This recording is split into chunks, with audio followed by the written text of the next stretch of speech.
Buenas tardes, bienvenidos y bienvenidas al lugar de la memoria, la tolerancia y la inclusión social.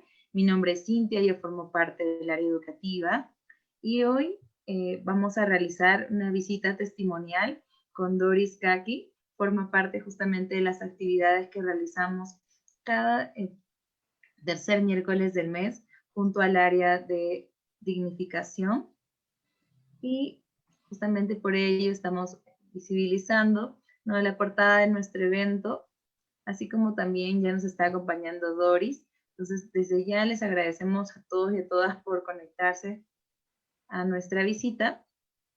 Y justamente el objetivo de esta visita se va a enmarcar en el día, ¿no?, del maestro y la maestra, para reconocer las estrategias de lucha y los retos afrontados por Doris Kaki, activista de derechos humanos y profesora, tras la desaparición de su esposo Teófilo Rima, quien fue docente y líder social en Pasco.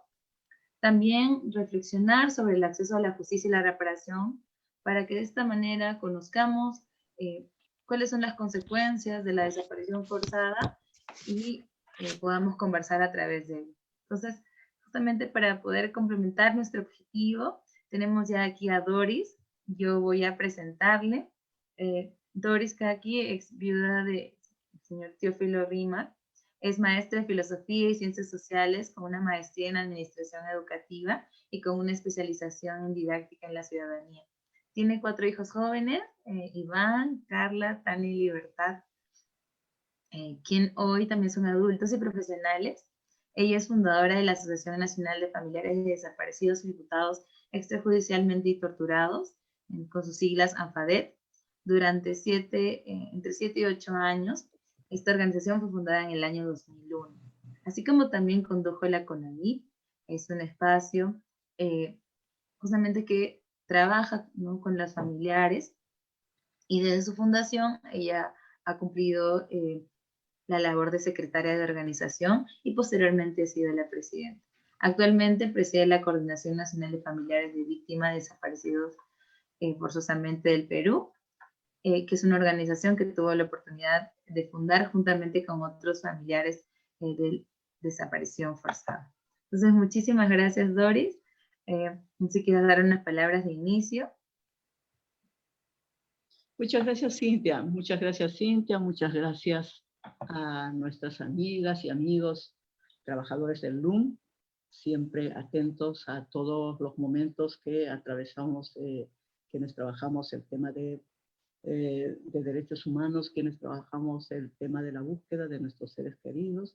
Agradezco infinitamente la organización de cada uno, desde el espacio del LUM, y la presencia también, saludo también la presencia de cada uno de los de las personas, ciudadanos que concurren a oír los testimonios de los familiares en estos espacios donde se trabaja. Muchas gracias. Muchísimas gracias, Doris. Para poder trabajar juntas en esta visita, vamos a conocer a través de nuestra muestra permanente, no solo de qué temas, ¿no?, vamos a aperturar el diálogo, sino como también vamos a contextualizar, ¿no?, a qué nos referimos cuando hablamos sobre el periodo de violencia, ¿no?, que es justamente el momento en el cual se van a desarrollar este tipo de violaciones a los derechos humanos. Entonces, para ello, nosotros vamos a ingresar a nuestra muestra permanente. Nuestra muestra se llama Perú, 1980 al año 2000, y justamente dentro de este espacio vamos a poder conocer acerca de cuál es el contexto, cuál es el origen de esta violencia. Entonces, para ello nosotros tenemos diferentes herramientas dentro de nuestra plataforma 360, y una de ellas va a ser justamente nuestra línea de tiempo, ¿no?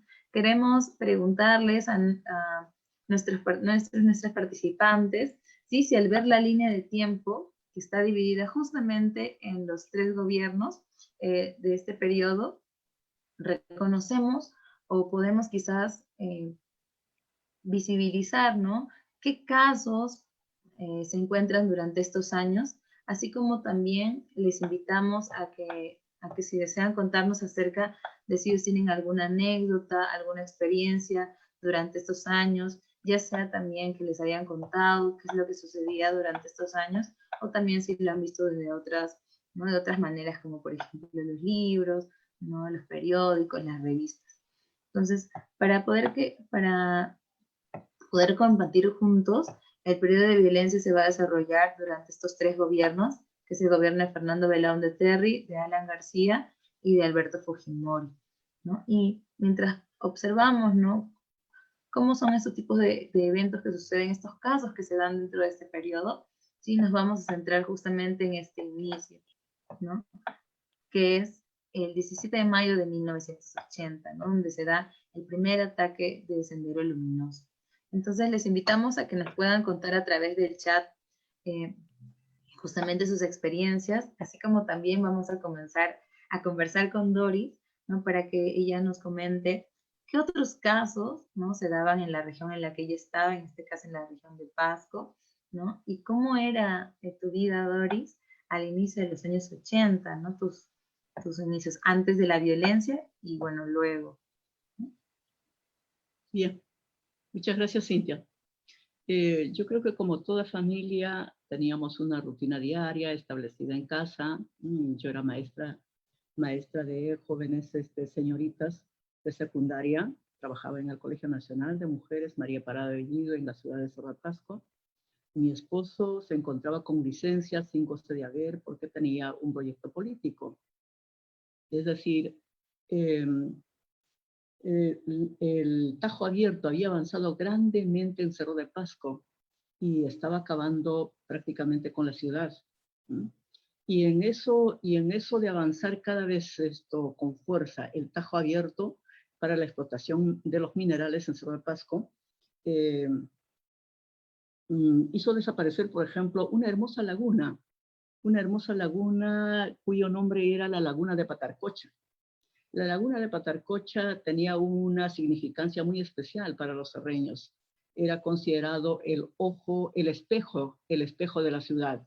Era como tener allí una laguna inmensa en medio de la ciudad y mirarse el rostro en ella, ¿no? Algo así. Y entonces de pronto Teófilo empieza a hacer un recuento de todo lo que se fue perdiendo en Cerro de Pasco y empezó a reflexionar y a tomar decisión. Dijo, acabaron con el espejo de la ciudad. Hoy atentan con toda la ciudad y no me parece correcto. A lo largo de estos años he hecho vida política, vida partidaria política, netamente de militancia, y casi nunca he aspirado a ningún cargo, pese a que en 1980 fui candidato a la Diputación. Yo trabajé para garantizar la llegada al Parlamento de todos nuestros compañeros del FOSEP a nivel nacional, pero poco o nada hice para garantizar mi llegada hacia el Parlamento, porque yo consideraba que no era tan necesario. Yo podía trabajar desde las bases mejor, pero ese entender parece que con el correr del tiempo me deja también aprendizajes, dijo, ¿no? Entonces ahora quiero sumarme a este proyecto y quiero aspirar un cargo de alcaldía que podría de una u otra forma hacerle frente juntamente con todos los serreños, ¿no?, para que esto pare y defender la ciudad como tal. Entonces yo apoyé también me pareció bonito y apoyé esa iniciativa de Teófilo. Y bueno, pues así fueron transcurriendo los días en casa, con nuestra familia, nuestros hijos. Vivíamos con nuestros 3 hijos, con quienes hacíamos todo tipo de cosas, ¿no? Es decir, desde pequeñito los incorporamos a nuestros hijos en todas las actividades, de acuerdo a su capacidad, ¿no? Si Ivancito podía muy bien mover el plumero para sacudir el polvillo de los libros de la biblioteca, lo tenía que hacer, y esa responsabilidad le dábamos, ¿no? Y así sucesivamente, cada cosa íbamos compartiendo, porque eso era la idea que teníamos, eso era el sueño además que teníamos, que las cosas tenían que ser compartidas, que se tenía que combatir de una u otra forma el machismo, ¿no? Que se tenía que crear espacios desde la familia, desde la casa, para que las mujeres y los hombres puedan desarrollarse juntamente y en igualdad de condiciones. En ese sentido, todos hacíamos todo, ¿no? Y bueno, pues mi hijito mayor, Iván, prácticamente era el que el que replicaba todos los hechos de su papá, ¿no? Teófilo era un asiduo lector, era amante de muchos libros, ¿no? De muchos escritores, de muchos poetas, de muchos personajes, ¿no? Que escribían novelas, así como por ejemplo Manuel Escorza. Eh, Era amigo y compañero de partido con Manuel Escorza. En ese sentido, eh, era también un asiduo lector de los diarios. Es decir, en la casa se tenía que comprar sí o sí un diario, por lo menos, ¿no? Por día. Y si había dinerito, había que comprarse no menos de 3 periódicos. Y desde allí iba también un poco incorporando a Iván en la lectura. Iván no sabía leer, obviamente cuando empezó todo esto, Iván tenía 2 años y medio más o menos, pero la iba incorporando siempre dándole las pupiletras, seleccionando los crucigramas, para que Iván supuestamente pueda rellenarlas. Pero como Iván todavía no sabía leer ni escribir, lo que hacía Iván era imitar a papá, ¿no? Y empezar a foliar en los folders, ¿no? Sus crucigramas y sus pupiletras. Pero que de ahí a un tiempo Iván ya aprendió a leer sin que nosotros tuviéramos que sufrir en enseñarle a leer, ¿no? Le paraba siempre entre el escritorio y la biblioteca, siempre con nosotros, en medio de nosotros, y así es que de pronto Iván empezó a leer. Y eso fue prácticamente una cosa que nos llamó la atención. Dijimos, pero ¿cómo ha aprendido a leer Iván? ¿No? Y siempre jalando sus folders de crucigramas, siempre jalando sus folders de pupiletras. Muchas veces lo llevaba al revés, ¿no? Y entonces yo me reía y le decía, Iván, ¿no te parece que debes de ordenarlas? Están al revés tus periódicos, así no vas a poder leer. Y su papá se reía y respondía a mi interrogante. Y hijo, le decía, pero diga a tu mamá, una persona que sabe leer puede leer por cualquier lado, no te preocupes, dile a tu mamá. Y nos reíamos todos, ¿no? Mientras que Carlita hacía el papel casi de mamá, porque siempre su papá le decía que era su mamá, decía que tenía el carácter un poco parecido a la de mi suegra, de la señora Guillermina. Y entonces Carla decía, yo soy tu mamá, yo soy tu mamá. Así que cada cosa, cada hecho, cada acción que realizaba su papá siempre iba controlándole. Sí, llegaba un poco tarde, otras veces llegaba cuando todavía venía de trabajar del colegio, ¿no? Llegaba del colegio algunas veces un poco bebido porque habían celebrado el cumpleaños del colega, el natalicio de la otra colega, en fin, y quien se encargaba de llamar la atención era Carla. Yo prácticamente ya me hacía a un lado porque Carla era la que terminaba llamando la atención y Teófilo decía, Carlita, le decía, discúlpame, madrecita linda, esto no va a volver a ocurrir. Y bueno, era eso, ¿no? Y los fines de semana, cuando no teníamos que salir a las comunidades, siempre solíamos sentarnos a mirar películas con nuestros hijos. Veíamos pequeñas películas, veíamos sus dibujos animados juntamente con ellos, tostábamos la canchita por cor, comprábamos las galletas animalitos, galletas perlitas y no sé qué tipo de galletas más, ¿no? Alguna bebida que proveíamos allí, como chicha morada o tecito caliente, lechecita caliente para ellos, y terminábamos entonces full película para luego rematar el día con las canciones. Como nosotros éramos asiduos cantores, así que nos poníamos a cantar a todo pulmón con mi esposo y los niños se incorporaban allí, tarareaban junto a nosotros todas nuestras canciones. Y bueno, eso era, ¿no? Eso era la rutina generalmente.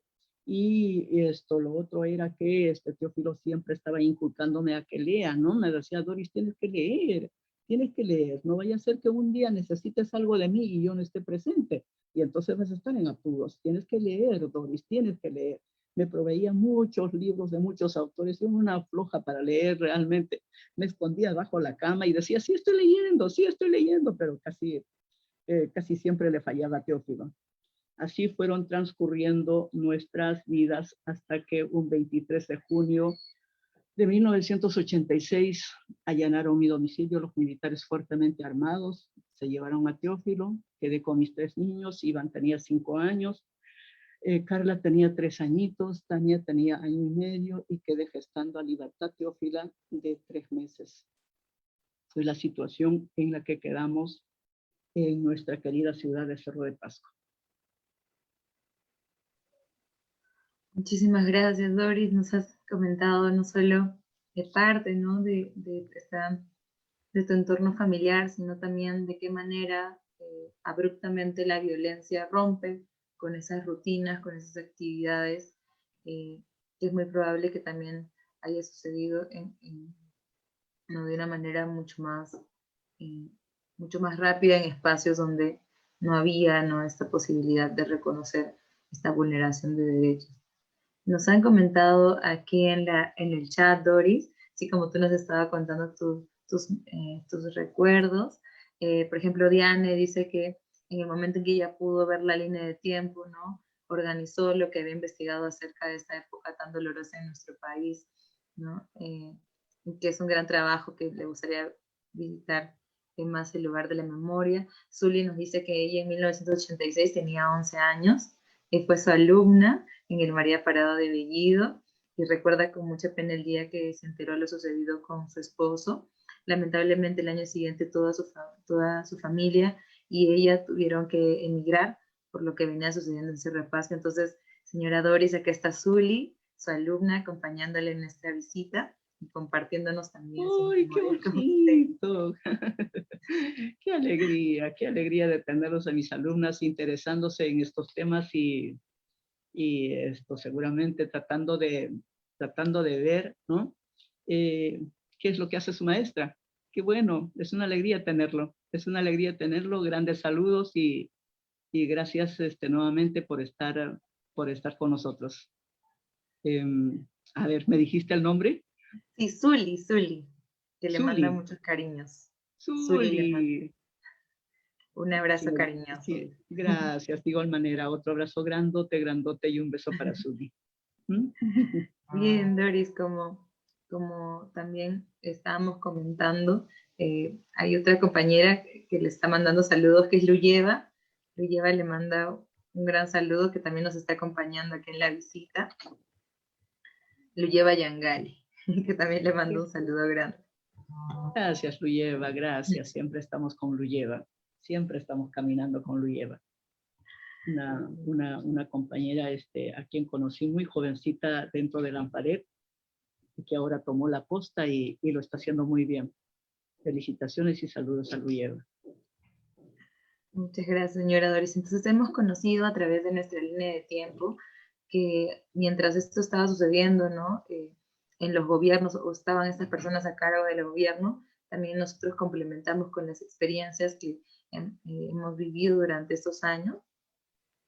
Pero en esta línea de tiempo podemos observar, ¿no? diferentes tipos de casos, ¿no?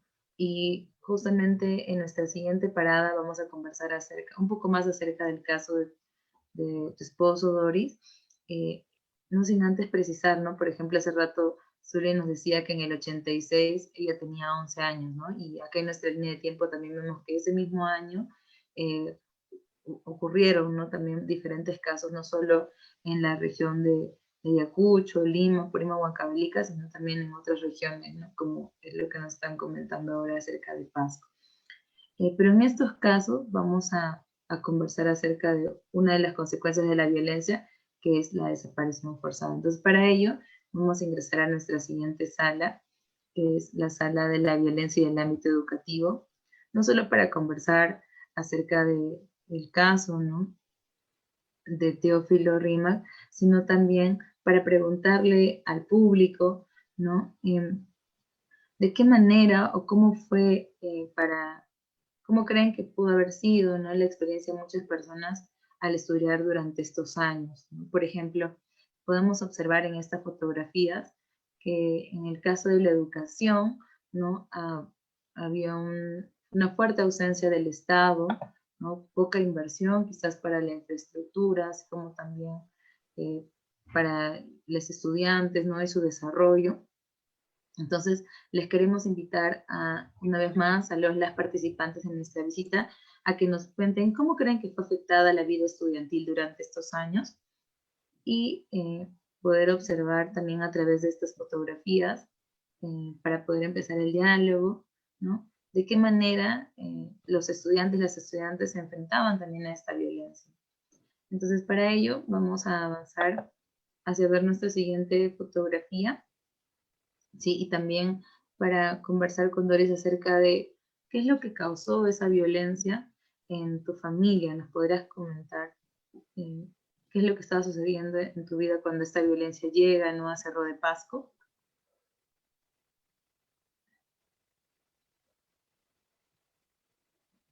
¿Cómo Cintia, afecta tu vida docente? Ajá.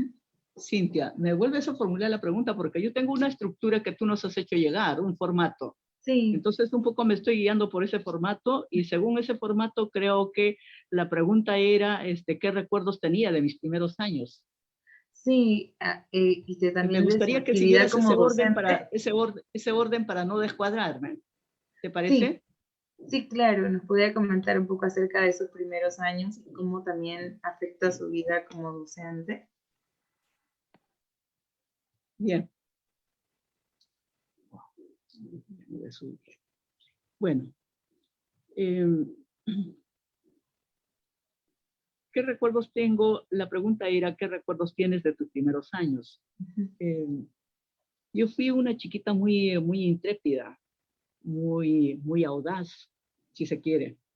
Siempre estaba jugando con mis amiguitas, generalmente con mis amiguitos, ¿no? Desde pequeña. Me entendía y me entiendo hasta ahora mejor, ¿no?, con los varones, pese a que me dicen que soy una dictadora. Pero bueno, en mi pequeñez y en mi infancia, parece que los años corrieron muy rápido. Mi primera etapa de infancia la pasé en mi tierra hasta más o menos 6 años y medio de edad, época en que mi padre se traslada a Cerro de Pasco, a un asiento minero llamado Huarón, ¿no?, empresa minera de Huarón. Aquí emprendió el trabajo de minero mi padre y así es que la mayor parte de mi vida, de mi infancia y casi mi adolescencia, la pasé entre Huarón y Cerro de Pasco.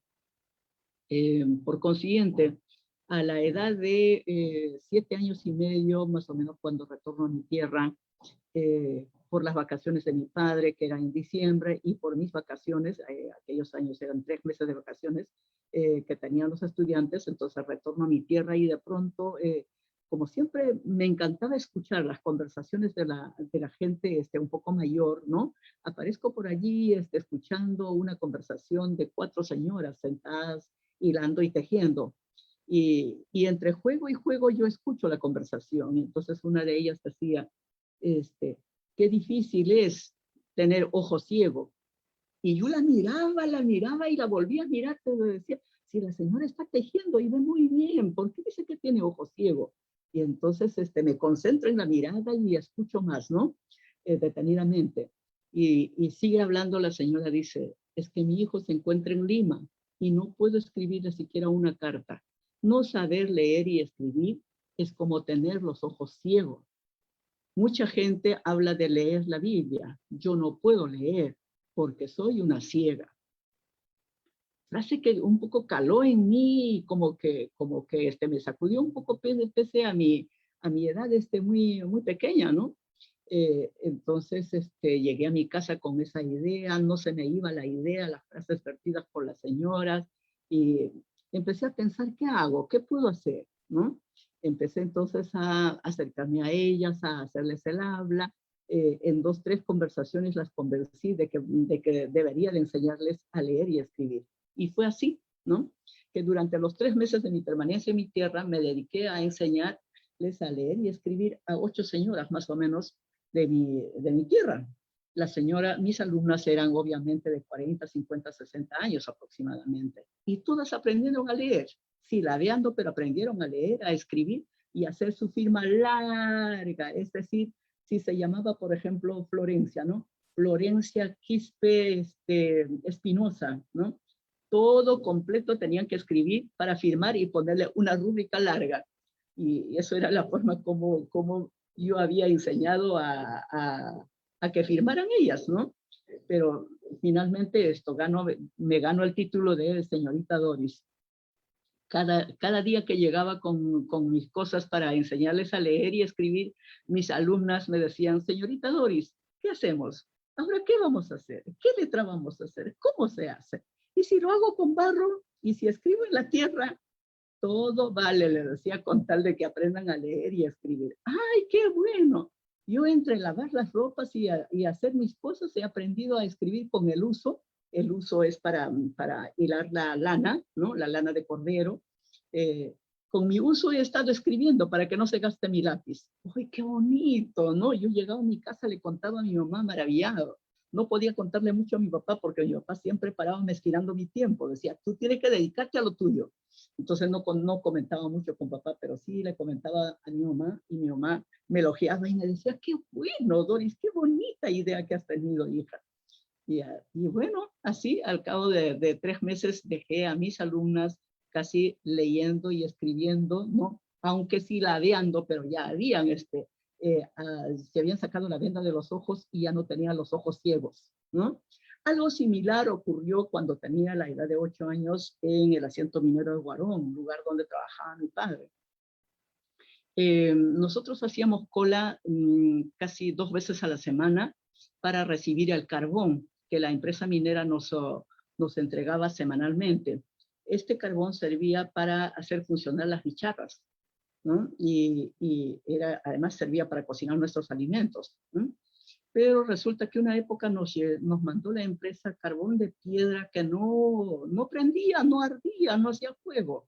Y la preocupación era permanente de parte de las señoras. Y un día les digo, pues en la cola, después de escuchar también igual los comentarios de las señoras, le digo, pero ¿por qué no se reúnen todos? ¿Y por qué no hacen una carta, un documentito, le digo, que llegue al dueño de la empresa o a los representantes de la empresa?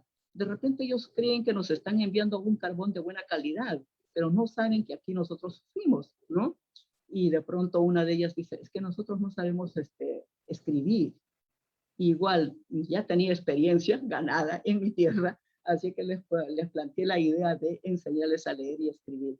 Igual entonces yo enseñé a leer y escribir al comité de damas del barrio La Bandera, barrio donde vivíamos juntamente con mis padres. Igual ratificado señorita Doris, así que yo me gané el título de señorita Doris y de profesora desde pequeñita, desde la edad de 8 años. Son anécdotas que vale la pena contarles, ojalá por ahí escuchar a alguien, a alguna criatura, ¿no? De 8 años, audaz, intrépida, comprometida y pueda ir haciendo algo, ¿no? Y entonces, bueno, pues son anécdotas de mi pequeñez y además recuerdo bastante que me encantaba declamar, me encantaba cantar desde pequeña. Y cada vez que teníamos actuaciones, actividades culturales, cívico-culturales en mi colegio, siempre estaba detrás de mi maestra y molestándola. Profesora, quiero cantar, profesora, voy a declamar, quiero declamar, hasta que mi profesora por cansancio creo me ponía en el programa y entonces iba a declamar. Y bueno, también me gané el apelativo de poetisa. ¿Dónde está la poetisa para que declame? Ya me buscaba siempre, ¿no? Eso y la otra, el otro hecho que quiero compartir es, por ejemplo, cuando me pusieron de candidata para el reinado. Obviamente, una compañera de quinto de primaria o de sexto de primaria, creo, ganó para reina y yo quedé en segundo lugar, ¿no? Allí ganaba el que tenía dinero en realidad, ¿no? El puesto de reina ganaba el que tenía dinero. Así que pobrecito, uno de mis tíos creo que quedó desfalcado porque había depositado casi todo su sueldo para que yo fuera supuestamente reina. Pero llegó la hora, en el momento que la comisión tenía que asumir el peinado, el maquillaje de las reinas. Y obviamente yo me rebelé porque no permití que me hicieran un peinado como una torre hacia arriba, ¿no? Para colocarme la corona disque y luego maquillarme. Le dije, pero ¿cómo? Yo soy una niña, no puede maquillarme. Simplemente me hace usted una cola de caballo como siempre la uso y allí sobre ella me pone mi corona, ¿no? Y bueno, después de tanta resistencia, las madres dijeron, pero qué niña más rara, que no quiere que se la maquille, no quiere que se le haga el peinado. Si todos se mueren porque se le haga, todos, pero yo no soy todos. Bueno, no, hechos que las recuerdo ahora como parte de mi picardía, ¿no? Pero finalmente cuando salimos en nuestro carruaje a dar la vuelta por toda la ciudad minera, Obviamente la más aplaudida fui yo por mi naturalidad, porque no tenía ningún maquillaje, no llevaba ningún peinado, así que hasta rosas rojas me regalaron. Y lo último que recuerdo, por ejemplo, como parte de mi chiquititud, es cuando los mineros de Huarón emprendieron la marcha de sacrificio a la ciudad de Lima. Época en que me di cuenta que muchas mujeres, muchas vecinas mías quedaban llorando porque partía el esposo haciendo una marcha de sacrificio desde Huarón a Cerro de Pasco, de Cerro de Pasco aquí a la ciudad de Lima para reclamar el aumento salarial. Es que la situación de los mineros estaba muy, muy difícil económicamente, todo el mundo debía a la mercantil. Recuerdo que nosotros también debíamos un montón a la mercantil, sacábamos a crédito y no había cómo pagar, no alcanzaba el sueldo de los papás para pagar a la mercantil, que además pertenecía a la empresa minera. En ese sentido, también participé ayudando a hacer las mochilas, ¿no? Ayudando a hacer los fiambres para que los mineros viajaran a la ciudad de Lima. Y muchas mujeres, muchas vecinas mías quedaron con el corazón en la mano, solo rogando a Dios para que nada pase con sus esposos y retornen a la casa sano y salvo. Son pequeños hechos que recuerdo de mi pequeñez y como estudiante de primaria. Por supuesto que de mi adolescencia tiene que ver bastante con mis estudios en el Colegio Nacional Mixto Antonio Álvarez de Arenales, que se encuentra ubicado en el distrito de Guayay de Cerro de Pasco. Allí estudié estudié parte de quinto año de secundaria, faltando 4 o 5 meses para culminar la secundaria. Tuve que trasladarme a mi tierra natal porque a mi padre se le ocurrió retirarse del trabajo. Bueno, así transcurrió mi infancia y mi adolescencia. Apoyé bastante, sí, en la lucha de los maestros. Cuando yo ya culminaba quinto de secundaria, había una movilización fuerte del movimiento magisterial. Mis maestros obviamente estaban en lucha permanente, ¿no? Eran los años 77, 78, cuando se hablaba de la Asamblea Constituyente y muchos otros espacios políticos más, ¿no? Hasta ahí puedo quedarme contándoles sobre mi pequeñez. Ahora la siguiente pregunta, Cintia, consistía en algo de docente. ¿Me puede volver a formular la pregunta, por favor? Sí, claro, Doris, si nos podrías comentar acerca de cómo es que la violencia pues irrumpe, ¿no? con tu rol docente, ¿no? ¿Qué es lo que trae justamente como consecuencia a tu vida, ¿no? Y antes de quizás comentarnos un poquito, una vez más te está mandando saludos, ¿no? Por ejemplo, el señor Luis Aronés quiere mencionarte que eres su compañera de luchas y victorias, te mando un gran saludo, te admira mucho y te respeta y siempre te va a acompañar en la lucha por la búsqueda de tu querido Teófilo Rima, que siempre está contigo y que pues está acompañándote aquí en esta visita, ¿no? Gracias, Lucho. Igual, Lucho, nosotros vivimos hermanados. Si no nos unimos y si no nos hermanamos, esto nos mata, porque tiene para largo. No sé cuántos años más tendremos de vida para seguir en la búsqueda de nuestros seres queridos. Es grande la tarea, es grande la responsabilidad y también es frustrante muchas veces ser dirigente cuando no hay logros. Pero ahí estamos. Muchas gracias, Lucho, por tu acompañamiento. Bueno, las dificultades como docente, la situación vivida como docente, yo creo que desde que ocurrieron los hechos con mi esposo, con la desaparición de mi esposo, afecté, no sé si grandemente, a mis estudiantes después de las detenciones que sufrí, después de todos los abusos que sufrimos en Cerro de Pasco a raíz de la desaparición de mi esposo y por andar buscando a mi esposo desde las fuerzas militares, tuve que abandonar Cerro de Pasco después de 3 detenciones y el último allanamiento a mi domicilio. Y al abandonar a mis alumnos la hice pues repentinamente. Seguramente mis alumnas quedaron sin docente por lo menos algo de un mes. Y luego deben haber ya gestionado otra maestra, porque ni siquiera dejé dicho por qué dejaba de asistir.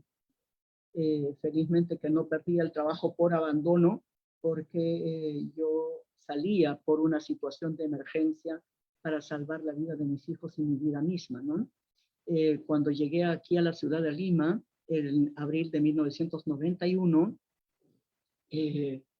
prácticamente llegué a la casa de una amiga, de una gran amiga, de Mercedes Malpica, quien se ha convertido a lo largo de estos años no solamente en amiga, sino en una hermana. Es una hermana mía, es la tía de mis hijos y de mis hijas y mi hijo. La queremos tanto, tanto, tanto. Y bueno, ya aquí en la ciudad de Lima, traté de volver, retomar mis actividades como docente, lamentablemente no se pudo. A raíz de que no tenía ningún documento que me garantizara como docente, y además había que gestionar un pase departamental, una reasignación por emergencia, y no estaba en condiciones de hacerlo porque yo estaba perseguida. Dicha situación motivó que sobreviviéramos aquí en la ciudad de Lima juntamente con mis hijos. Casi 2 años sin trabajo, casi 2 años sobreviviendo de una u otra forma. Nuestro aliado inmediato por aquel entonces era el diario La República, que cada cierto tiempo me echaba de menos prácticamente, ¿no? Y iba a los lugares donde estoy para hacerme una entrevista, para averiguar cómo nos encontrábamos, cómo estábamos, cuál era la situación del caso de mi esposo, etcétera. Entonces, en una de esas tantas entrevistas les hablé la situación en la que nos encontrábamos aquí en la ciudad de Lima, ¿no? Y esa noticia esa declaración mía o ese testimonio mío había calado en los oídos de mis colegas maestros de San Juan de Lurigancho. Así que mis colegas trataron de ubicarme, y lo hicieron efectivamente. Me dijeron cuál era mi situación, les comenté todo y me ayudaron grandemente. Me ayudaron grandemente porque me enseñaron inclusive a sobrevivir. No solamente que me llevaron eh, arroz, fideos, azúcar, los elementos básicos para la alimentación de mis hijos, sino que me enseñaron a sobrevivir estratégicamente, pero por supuesto con el aporte de ellos. Como trabajaban en diversos colegios, me decían: Doris, tú lo que tienes que hacer es llegar con los pastelitos, con una serie de ¿cómo se llama? Dulcecitos para los niños, porque ellos consumen mucho los quequitos, consumen pastelitos, consumen las galletitas, esas cosas tienes que llevar, Doris, tienes que proveerte, hermana, me decía. Vamos a hacer una chanchita, vamos a recoger un sencillito para que puedas hacer las compras. Y nosotros vamos a programar. El día lunes, por ejemplo, ingresas a todos los primeros grados. En mi colegio, por ejemplo, tenemos 7 secciones, 7 aulas de primeros grados. En cada aula tenemos como 38 o 40 alumnos. Entonces, saca tu cuenta, Doris. Tienes que llevar bastante, Doris, para que pueda alcanzar para todos. Y así empezaron a ponerse de acuerdo mis colegas. Qué aprendizaje, qué solidaridad en hechos concretos, de verdad, porque no era fácil vivir acá sin trabajar con 4 hijos en un cuartito alquilado. Era una situación terrible, era una situación desesperante. Y bueno, pues gracias a mis colegas empecé a trabajar así, y de esa manera sobreviví durante casi 2 años, hasta que ellos ayudaron bastante en la gestión de mi documentación y finalmente logré la reasignación por emergencia en la ciudad de Lima, en uno de los colegios. El primer colegio donde llegué a reasignarme fue mi colegio, que la recuerdo con mucho cariño, José Carlos Mariátegui. Se encuentra ubicado precisamente en el asentamiento humano José Carlos Mariátegui. En ella trabajé durante 15 años. Fuimos muy queridos por los padres, trabajamos muy coordinadamente, tanto como maestros subjetistas, como maestros de aula, con la comunidad. Nosotros no faltábamos, por ejemplo, en el aniversario de la comunidad, siempre estábamos allí, ¿no? Ideando tejiendo otras cosas, otros planteamientos, pero siempre tratando de fortalecer también la junta directiva, existente en ella. Y bueno, así transcurrió mi trabajo, y creo que cuando quedó afectada de repente mi situación labor y mi responsabilidad como docente, eh, creo que fue posteriormente, cuando empecé a caminar precisamente gestionando, ¿no? por el lugar de la memoria, ¿no? Tuve que meterme de lleno en mi condición de presidenta de ANFADET y como presidenta ya también en aquellos años, ¿no? de la Coordinadora Nacional de Víctimas y Afectados con CONAVI Perú. Trabajamos arduamente. Bueno, eso está más adelante, creo, ahí lo desarrollo cuando usted me pregunta, para no salirme del, ¿cómo se llama?, de este cuadro que tenemos para poder seguir compartiendo las ideas. En ese sentido, creo que sí afecté a mis alumnos, pero también al mismo tiempo me permitió mirar de cerca la situación de los estudiantes que venían de fuera, del interior del país. Había muchos estudiantes quechua hablantes, ¿no? que llegaban a San Juan, que llegaron prácticamente a San Juan del Lurigancho. Tuve la oportunidad de trabajar en 3 colegios, y en los 3 colegios encontré gente que se ha desplazado durante el conflicto armado interno que vivió nuestro país entre los años 85, 90, 91, 92, 93, 94, 95. Cuando yo trabajaba con mis estudiantes, siempre trataba de contextualizar mis temas, ¿no? en base a la realidad, una mirada comparativa de los hechos que ocurrieron. Yo les hablaba siempre del conflicto armado interno, ¿no? No con profundidad, pero siempre les mencionaba, y mis alumnos siempre contaban que ellos también han salido juntamente con sus abuelos desde sus tierras, dejando la tierra, dejando los animales, dejando... Entonces quiere decir que los conos de Lima, ¿no? han sido pues poblados por gente provinciana, por estudiantes provincianos que han venido a la ciudad de Lima buscando un refugio, buscando salvar sus vidas, etcétera, etcétera. Yo creo que allí también me tocó grandes espacios de trabajo para poder sensibilizar a los estudiantes limeños, a quienes no les había pasado nada, quienes no tenían problemas similares a la nuestra, pero que aprovechaban para estigmatizar, para burlarse, para hacerlos quedar mal, ¿no? Para hacer bullying con los estudiantes, lo cual no los permitía, ¿no? Yo no los permitía particularmente, ¿no? Mi trabajo era férrea en ella, era muy estricta con mis alumnos, con mis estudiantes, a quienes les hablaba, y muchas veces cuando se me revelaban y se me ponían, pero ¿qué fue, maestra? ¿Qué fue, no? Entonces la paraba y me decía, un momentito, chicos, le decía, no olviden sus raíces. Todos nosotros somos gente andina, gente que ha venido de la sierra, de la selva, de las profundidades de nuestra Amazonía. O en todo caso, hagamos el árbol genealógico con ustedes para que sepan de dónde vienen, les decía. Y a mis alumnos se ubicaban y me decían, ay, profesora Doris, es brava la profesora Doris. Y bueno, es lindo trabajo con mis estudiantes, aparte de haberles quitado algunos minutos porque salía frecuentemente con permiso la comisión de alto nivel encargada para el LUM, ¿no? Me enviaba la documentación de justificación para solicitar permisos de mi trabajo casi frecuentemente, por lo menos 2 veces por semana, ¿no? Eran unas reuniones permanentes donde participaba en mi condición de dirigente representante de las organizaciones de víctimas. Eso es cuanto puedo comentar, ¿no? respecto a mi trabajo como docente. Gracias. Gracias, Dori. Hace rato también les preguntábamos a nuestros participantes, no sé si también tenían alguna anécdota, y nos comenta Claudia que su tía vivió también en Pasco en esa época, y lamentablemente su abuela tuvo que quemar sus libros sobre Mariátegui de la universidad por temor a que el ejército los encuentre, ¿no? y detenga a su familia. Entonces, justamente así como nos comentas, quizás en la educación también repercutió mucho la violencia, no solo por el miedo, ¿no? sino también por esta estigmatización que hace rato tú has comentado, ¿no? De cómo es que también las personas que no han pasado por eso también utilizan este mecanismo violento de la discriminación, ¿no? que es muy importante que hayas abordado desde tu labor como docente.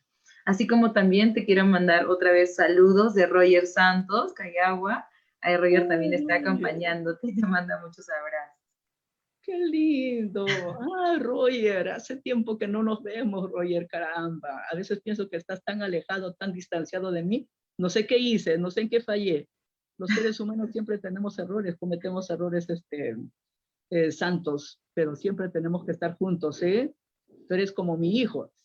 Si te alejas y tomas distancia de mí, me resiento como si fuera tu mamá. Ya entiendes. Gracias por acompañarme, Roger. Un abrazo grandote. Y hablando de tus hijas, de tus hijos, acá también está Carla, tu hija acompañándote, mandándote mucha fuerza. Ah, También está. Carlita. Carla es mi mano derecha. Es mi mano derecha. Entre Carla y yo tratamos de proteger a sus hermanas y a su hermano. No queremos que se metan mucho porque esto golpea fuerte. Cada vez que hablamos de este tema nos golpea fuertemente. Y más aún ahora como estamos en permanente juicio oral sobre el caso de mi esposo, nos está golpeando fuertemente de verdad.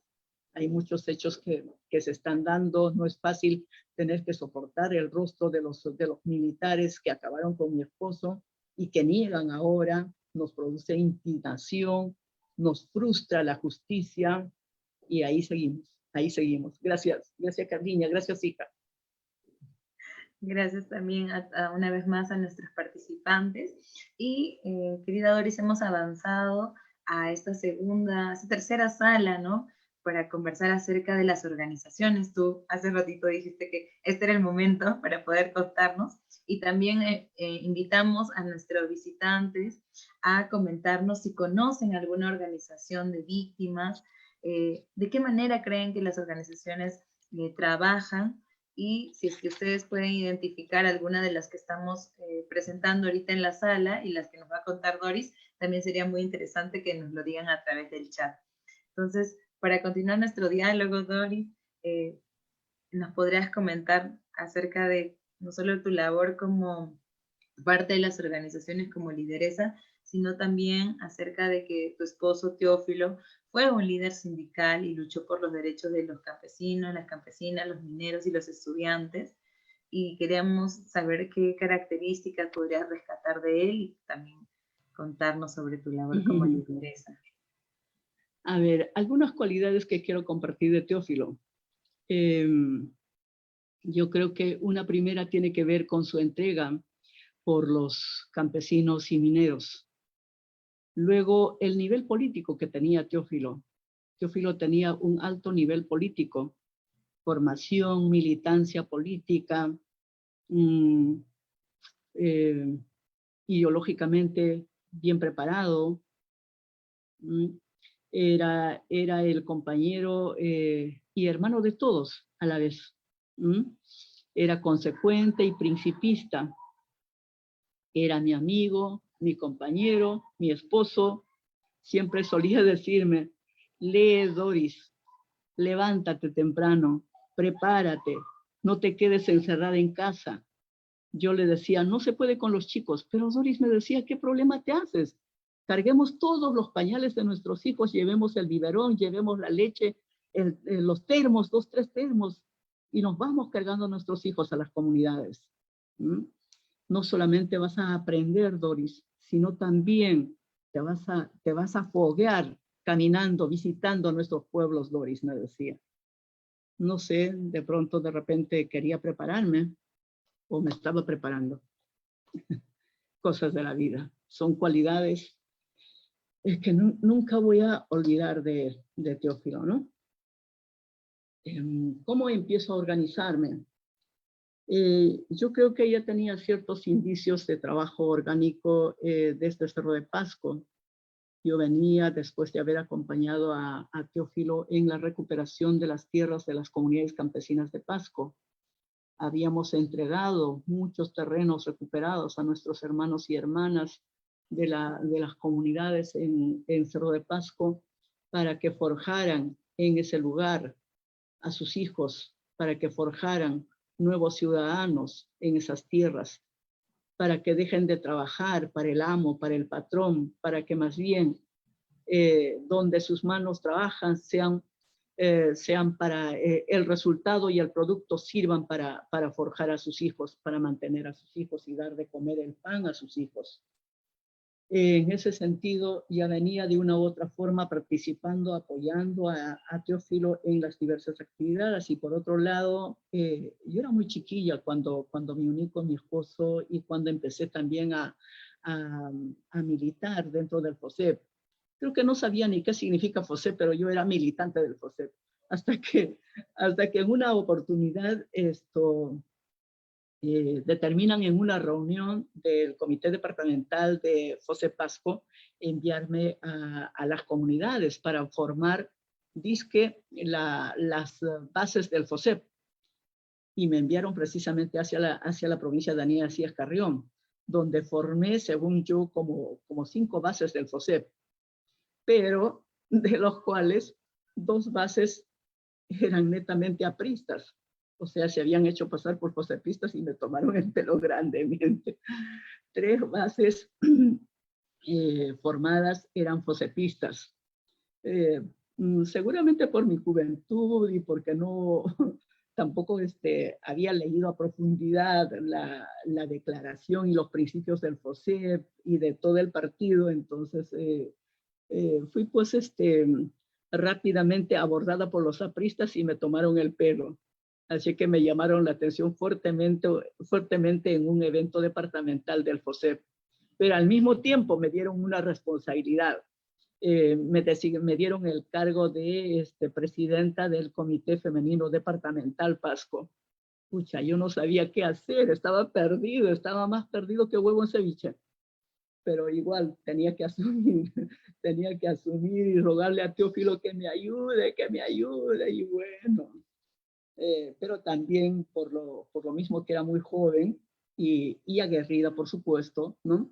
Me ganaba el cariño de todos los compañeros fosepistas. Todos los compañeros y las compañeras del FOSEP me querían.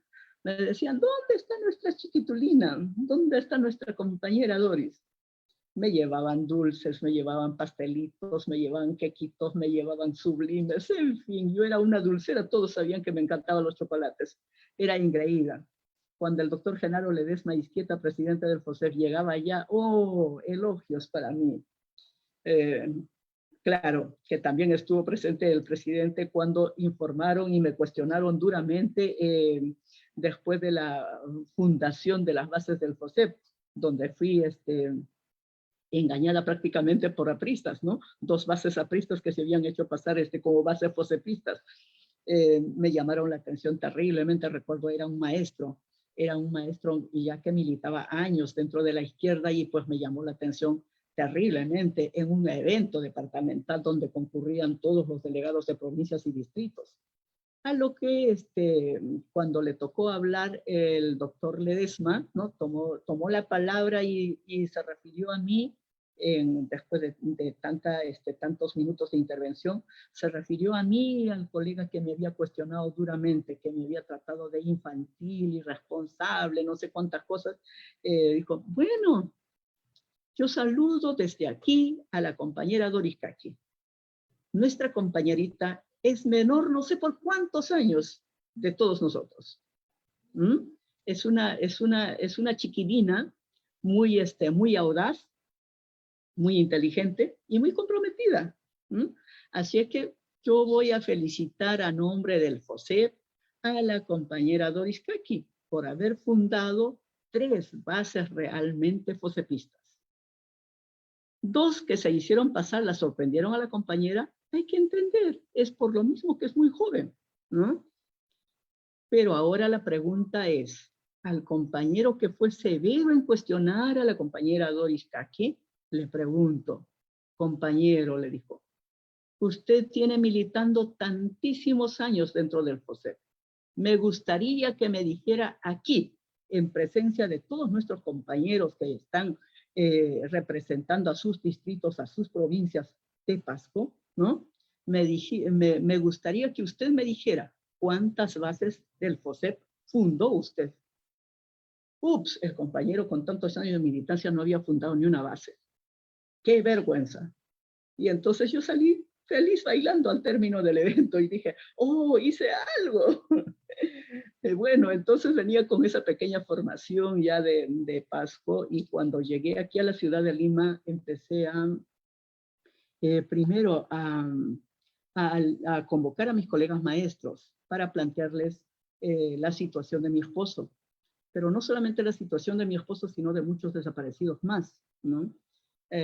Aquí a través de los medios de comunicación yo me informaba que habían estudiantes desaparecidos en la Universidad de San Marcos, habían estudiantes desaparecidos ya por aquel entonces también el caso Cantuta había ocurrido, el caso de los estudiantes de la Universidad del Callao, eh, los estudiantes de Huamanga, de la Universidad del Centro de Perú. Entonces les comenté a mis colegas maestros, les dije, ¿no les parece que debe de haber alguna voz desde nosotros, desde los maestros? Son muchos maestros y muchos estudiantes que están desapareciendo y no podemos quedar callados. Ya planteándoles ese pequeño puntito, ¿no? Yo ya tenía para incorporar el tema de mi esposo. Teófilo fue maestro, fue sindicalista, Teófilo fue político, etcétera, etcétera, etcétera, les hablé, ¿no? Y que hay necesidad de que ustedes digan algo, hagan algo. Entonces les compartí la resolución de la Comisión Interamericana de Derechos Humanos a mis colegas maestros. Le dije, esta es la resolución donde el Estado peruano reconoce que es el responsable de la muerte y desaparición de mi esposo, ¿no? Y que debe brindarnos todas las garantías a los familiares que somos nosotros. Entonces, bajo este documento hay necesidad de hacer que se dé cumplimiento, le digo, desde el Estado peruano. Y terminé movilizando a mis colegas maestros desde mi colegio José Carlos Mariátegui. Aproximadamente casi 60 maestros se movilizaron juntamente conmigo, y más el acompañamiento de los padres de familia, llegamos hasta el Ministerio de Justicia. Solo que allí, ¿no?, nos alcanza el senador de la República de aquel entonces, mi compañero, nuestro compañero, para quienes somos de izquierda, el compañero Javier Díez Canseco. Aparece Javier y me toca por la espalda y me dice, aquí estoy, Doris, aquí estoy, porque yo le había dejado muchos mensajes en su despacho, pidiéndole que por favor nos acompañe ese día, que íbamos a estar los maestros y los padres de familia, pidiendo al Ministerio de Justicia el cumplimiento, ¿no?, sobre la propuesta de la Comisión Interamericana de Derechos Humanos, o sobre la resolución de la Comisión Interamericana de Derechos Humanos. Así es que mis colegas agradecidos por la presencia de Javier, se abalanzaron allí para saludarlo y abrazarle y decirle que bueno que esté aquí con nosotros y acompañando a nuestra querida hermana Doris Calqui, que no sé cuánto. Bueno, se formó una comisión de maestros, conformado por maestros, mi persona y más Javier. Ingresamos al despacho del ministro de Justicia en Cipión Yona, ubicado en Miraflores, en el distrito de Miraflores. Lamentablemente no nos reunimos con el ministro de Justicia, sino con su asesor, creo, en aquel entonces. ¿Quién desconocía todos los hechos? Lamentablemente, ¿no? Por primera vez se enteraba, creo, de la existencia de la resolución de la Comisión Interamericana de Derechos Humanos. Y bueno, esa fue la primera movilización, ¿no?, que conduje aquí en la ciudad de Lima por el caso de mi esposo. Y acto seguido, ya retornando a casa, conversaba con mis colegas y hablaba un poco con Javier, y le decía a Javier, pero no hay forma de sostener esta lucha con mis colegas. Hoy me acompañaron mis colegas, pero de aquí, ¿cuándo podré movilizar a ellos? Va a ser casi imposible, porque no es ¿cómo se llama?, agenda de mis colegas, no es agenda de los maestros, ¿no? Ni siquiera tienen incorporado en la lucha magisterial o en su plataforma de lucha los maestros el tema de los derechos humanos, de las desapariciones forzadas. Entonces Javier me dice, pero Doris, ¿qué esperas? Busca pues a los familiares de los casos del comunicado de prensa conjunto, ¿no?, casos de la Comisión Interamericana de Derechos Humanos. Busca a ellos, ubica a los familiares. ¿Y dónde los ubico? En APRODE. Doris me dice, APRODE lleva tu caso. Y de verdad empecé a frecuentar a APRODE y conocí allí a muchos familiares, entre ellos al gran compañero combativo Javier Roca. No puedo creerlo. Javier Roca Obregón. Aló, ¿me escuchan? Hola, Sí, ¿me sí, Doris, escucha? estamos acá escuchándote. Justamente nos Bien. comentabas acerca de tu presencia en Sí, APRO, del trabajo que han trabajado juntos. sí, entonces llegué a PRODE y conocí allí a Javier Roca, estudiante de Martín Roca Casas, padre del estudiante Martín Roca Casas, con quien entablamos la primera comunicación. Luego conocí al papá de Judith Galván, al señor Freddy Galván, también pertenecía o tenía la resolución de la Comisión Interamericana de Derechos Humanos, o sea, era parte de los 160 casos que APRODE había llevado ante la Comisión Interamericana de Derechos Humanos. Y aquí, antes que me olvido, un tremendo reconocimiento y un abrazo grande, grande, grande, grande para Pancho Soberón. Gracias a Pancho Soberón llegó los 168 casos a la Comisión Interamericana de Derechos Humanos, que en total hacen aproximadamente 504 víctimas, creo, entre desapariciones forzadas, ejecuciones extrajudiciales y torturados. Entonces, esto fue así como conocí a Rosa Palki, esposa del periodista Jaime Ayala. Conocí a la señora Martina Puma, madre de Adrián Puma. Conocí a Roger Santos Caillaua, un jovencito adolescente que caminaba a todas partes conmigo, ¿no? Era como si fuera mi hijito. Eh, Le decía, Roger, vas a venir para que nos ayudes a llevar los volantes. Ahí estaba. Roger con las pancartas, Roger con las banderolas, siempre estaba allí Roger. Conocí a muchos otros compañeros y entonces empezamos a también conversar con algunas compañeras, con algunos familiares de los compañeros detenidos injustamente. Entre ellas estaba la señora Gloria Gamarra, madre de una joven que había sido detenida injustamente y había purgado condena durante 8 años, creo, en la cárcel. Luego también recuerdo a la señora, al señor Tineo, cuyos hermanos habían sido desaparecidos. Y así fuimos conociéndonos los familiares de los casos de la Comisión Interamericana de Derechos Humanos. Luego fui identificando a los compañeros y compañeras desplazadas, ¿no? Tuve la oportunidad de llegar por la carretera central, donde prácticamente me reuní casi con todas las organizaciones, empezando por Juridizum Juquia, Micaela Bastidas, Horacio Ceballos, Alto Palomar, ¿no? Eh, la Tranquera, Mamaquilla, bueno, infinidad de organizaciones, Ajomarca, eh, pero la particularidad está en que aquí encontramos bastante respuesta de unidad, ¿no? Con todas nuestras hermanas y hermanos desplazados que se encuentran por la carretera central. Y entonces ya con muy buena cantidad de compañeras, compañeros, hermanas y hermanos de lucha, dimos nacimiento pues al Frente Amplio, convirtiéndome en la presidenta de Frente Amplio de Víctimas y Afectados por la Violencia Política. Por supuesto que aquí nos ayudó bastante a PRODE con la ayuda, la orientación del doctor Miguel Hugo. En la parte legal, la doctora Gloria Cano, nos ayudaron bastante a constituirnos y a conformarnos como organización. Nació el Frente Amplio, presidió el Frente Amplio, la vicepresidenta fue la compañera Gamarra, ¿no? Gloria Gamarra. Rosa Palki también dentro de Frente Amplio, nos acompañó con el cargo de Secretaría de Economía.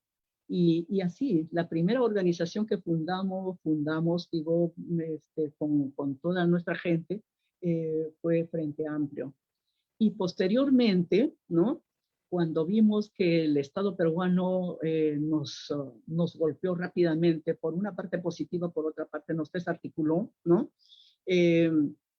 Fue cuando emitió 2 decretos supremos. Un decreto supremo que era la 002, creo, ¿no? Referida a los compañeros inocentes liberados, ¿no?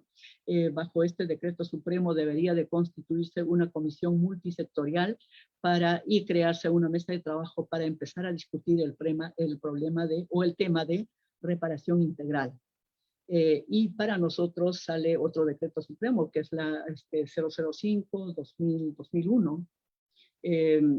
Bajo este decreto supremo se constituía la comisión interinstitucional conformada aproximadamente por 13 ministerios, ¿no?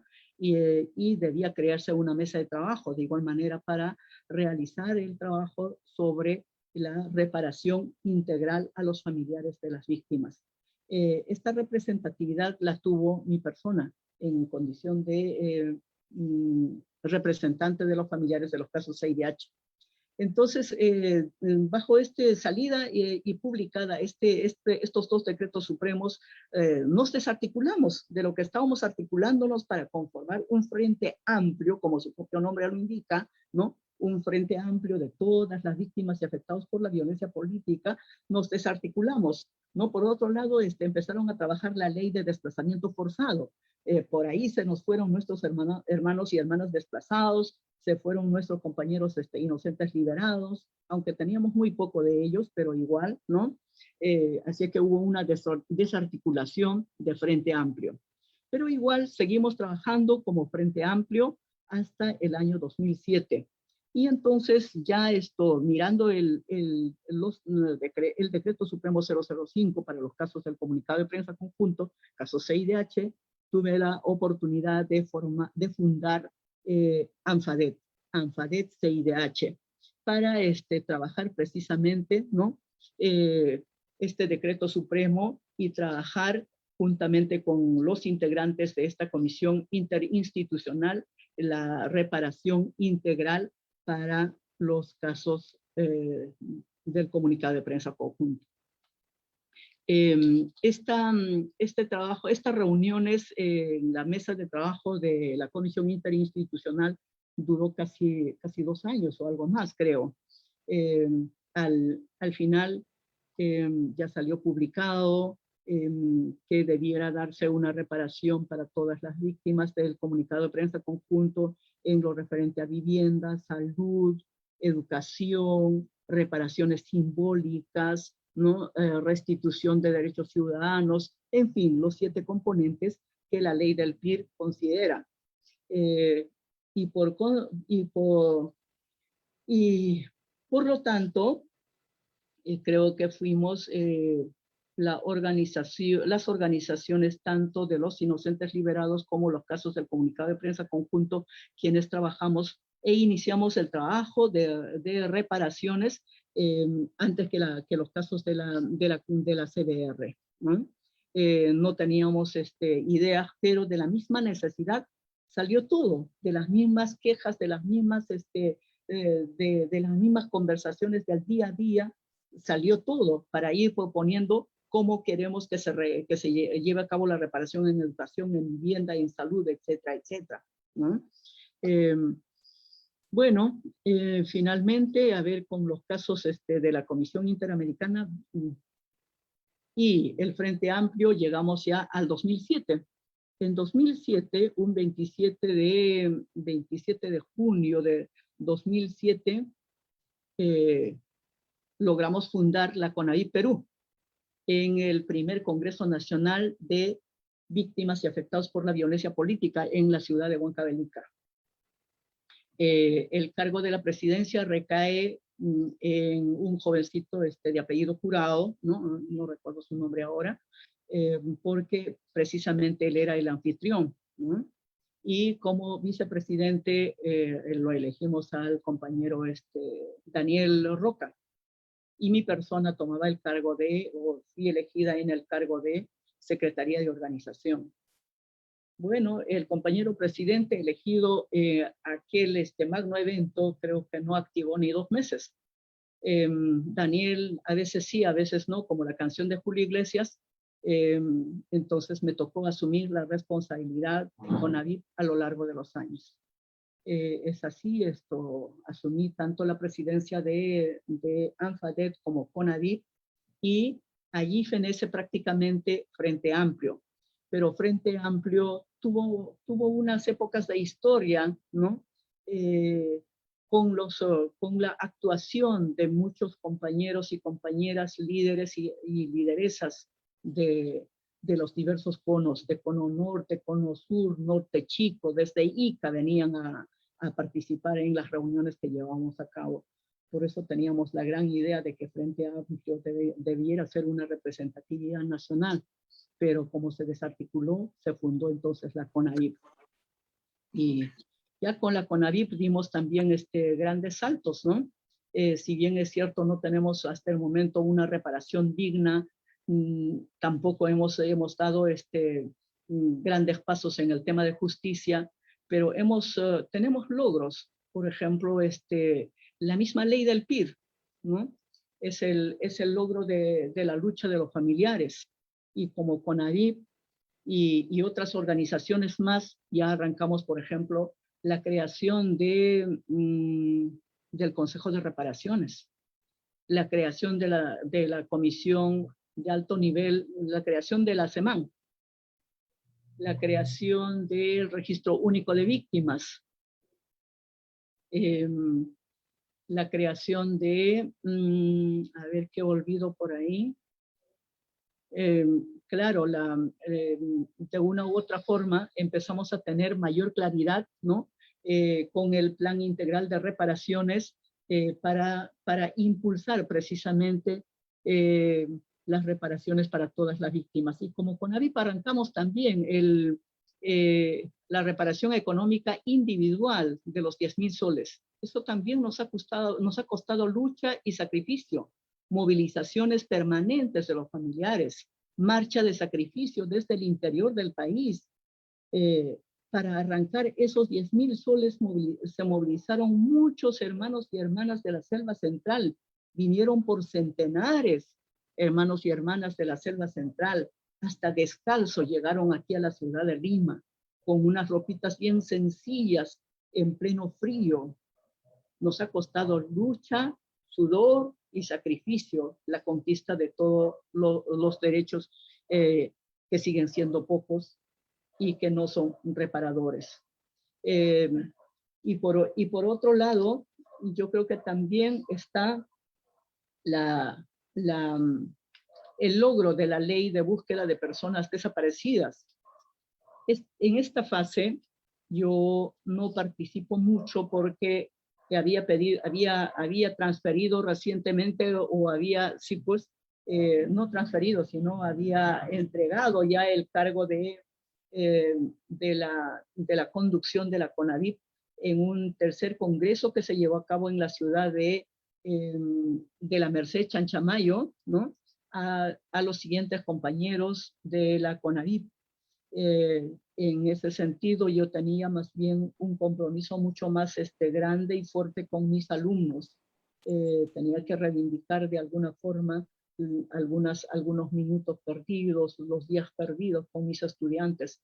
En ese sentido, aproximadamente 2 años y medio dejé de activar dentro de las organizaciones. De igual manera, dentro de ANFADET, ya después de haber trasladado a los familiares, juntamente con los representantes del Ministerio de Justicia, un 11 de agosto de 2007, ¿no? Para la entrega de los terrenos de Huachipa, ya tuve que también entregar el cargo de ANFADET para que puedan asumir nuevos socios, nuevos compañeros, nuevas compañeras. Creo que quien me secundó en la presidencia de la ANFADET fue la compañera Rosa Palti y posteriormente la compañera Luyeva.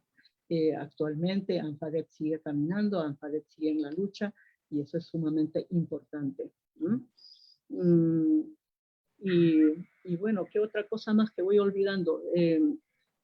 Les decía entonces, no participé mucho en el logro y la victoria de la ley de búsqueda 30470. Esa parte de la lucha corresponde más bien a la lucha de mis compañeros Luis Aronés, Luyeva, como presidenta de la ANFADET. Creo que también está, por otro lado, la sociedad civil, ¿no?